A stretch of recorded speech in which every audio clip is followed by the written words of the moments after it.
Okay, it's actually 120 billion, and that trajectory is, and I have a paper called Towards 120 Billion Dietary Change in Animal Lives.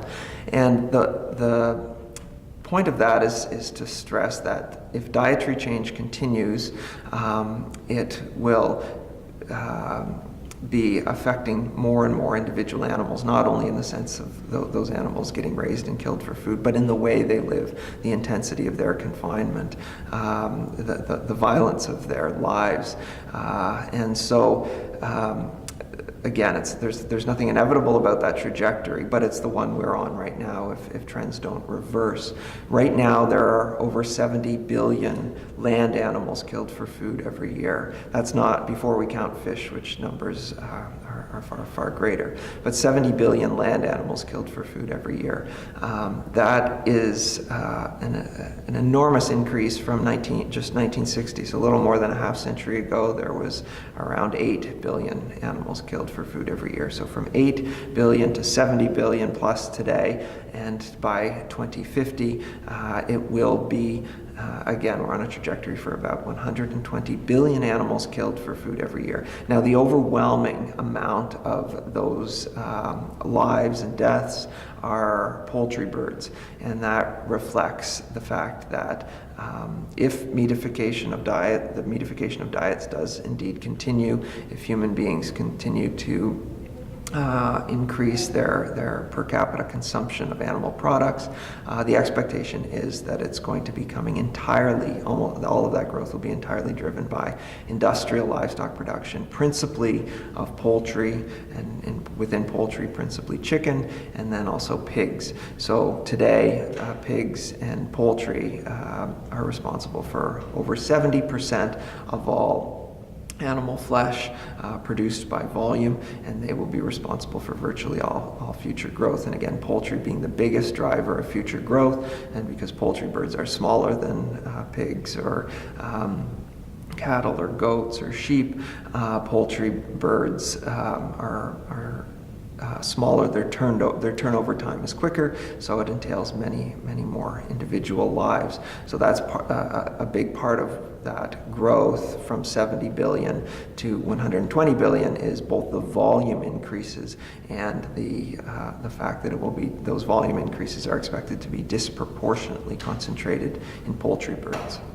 There are a range of estimates of how the share that animal agriculture is responsible for in the total anthropogenic greenhouse gas emissions. So the climate-changing gases that are emitted through human activity. So a number of years ago, close to a decade ago, there was a big UN report that estimated that animal agriculture was responsible for about 18% of the total anthropogenic greenhouse gas emissions, on an annual basis. So the human-induced emissions of carbon dioxide, methane, nitrous oxide. And that number, the UN subsequently downwardly revised it to just under 15%. But there have been other estimates that place that number higher. So there's an immense challenge to add up all of the greenhouse gas emissions caused by animal agriculture on a world scale. And even at the lower end of that estimate, 15% is still a very considerable number, and as the UN FAO has emphasized, it's more than all of the transportation sector added up on a world scale. But the greenhouse gas emissions that stem from animal agriculture, one of the biggest factors in that is the clearance and burning of the tropical rainforest for cattle pasture, especially in Amazonia, which is taking one of the most biodiverse regions on Earth and an incredibly immense storehouse of carbon, and the burning of that and turning it into low-density cattle pasture is one very very large part of the story of animal agriculture's contribution to annual greenhouse gas emissions. And increasingly in Amazonia, it's not only cattle pasture, there's also feed crops, principally industrial soybeans. So there's the land use conversion for pasture and crops. There's also the role that animal agriculture plays in desertification, which is desertification is driven by climate change, not driven, but it's climate change exacerbates desertification in the sense of increasing temperatures, increasing aridity, is placing certain highly arid regions at greater stress of greater risks of desertification.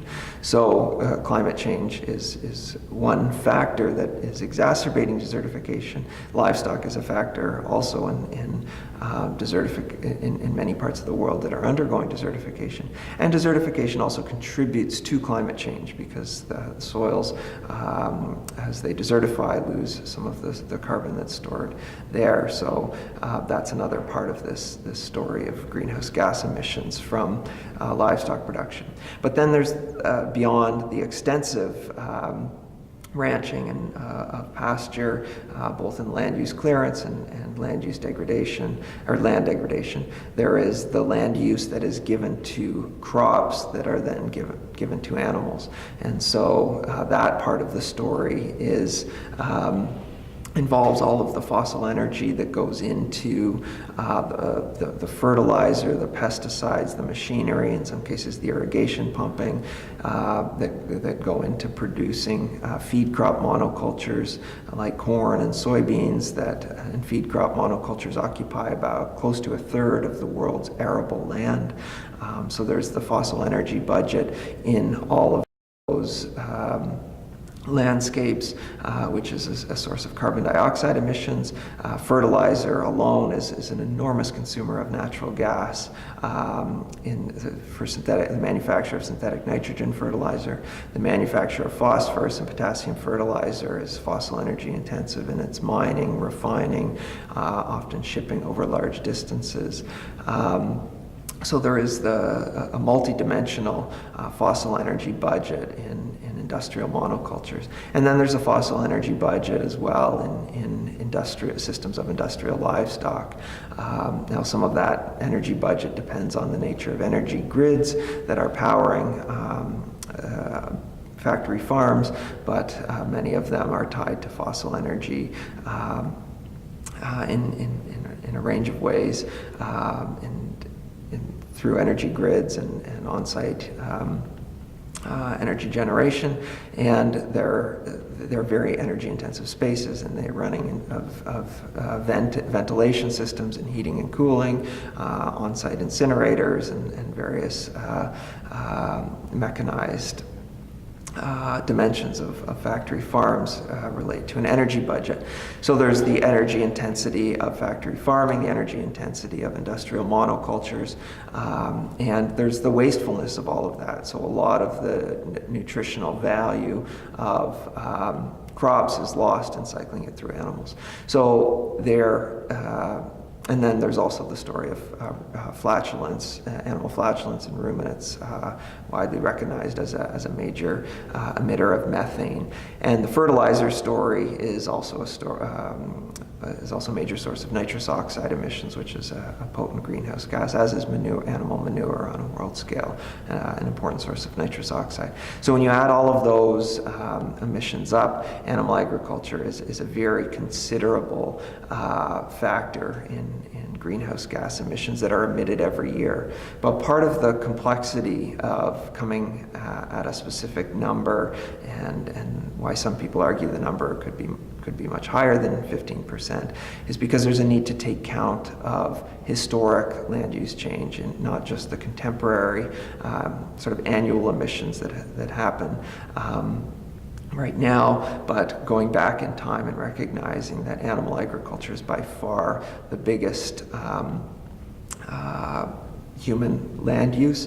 So it's been the biggest force in the historic clearance of forests, the conversion of wetlands, natural grasslands, and in that it has been a major force in the loss of soil carbon and the loss of land-based carbon in ecosystems, and also so the historic emissions and CO2 has a residency time in the atmosphere of about 100 years, so there's a need to take count of those historic emissions. But there's also a need to recognize that that land use that's now given to various forms of animal agriculture could be more efficiently used. So there's not a need for so much land devoted to animal agriculture, and if human nutritional needs were met more efficiently, a lot of the land that is now given to animal agriculture could be devoted to ecological restoration and enhanced carbon sequestration, and that is something I think that needs to be set against the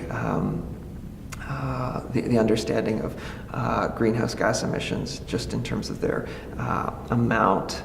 Every year, we need to think also about the fact that there's a lot of land that is being very inefficiently used that could be used in very different ways. And if it were ecologically restored, it could have a very important role in carbon sequestration and mitigating some of the worst impacts of climate change. So the annual greenhouse gas emissions is a very complex story. There's no denying that animal agriculture is a major part of the greenhouse gas emissions, but there are debates over exactly the percent.